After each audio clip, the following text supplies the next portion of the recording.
నమస్కారం. నా పేరు శ్రీరామ్. ఇల్లు లేని వాళ్ళకి తెలంగాణ రాష్ట్ర ప్రభుత్వము ఇందిరమ్మ ఇల్లు అనే పేరుతో ఇల్లు ఇవ్వడానికి నిర్ణయం తీసుకుంది. ఈ విధంగా ఇల్లు లేని వాళ్ళకి మాత్రం ఇస్తున్నారు. ఇళ్ళ కోసం ఏ విధంగా అప్లై చేసుకోవాలో తెలుసా? ఈ ఇందిరమ్మ ఇల్లు ఆన్లైన్ ద్వారా మాత్రమే అప్లై చేయాలి.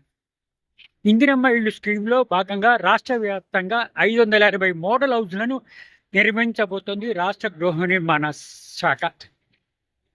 ఈ ఇళ్ల కోసం ఆన్లైన్ ద్వారా అప్లై చేసుకోవాలి.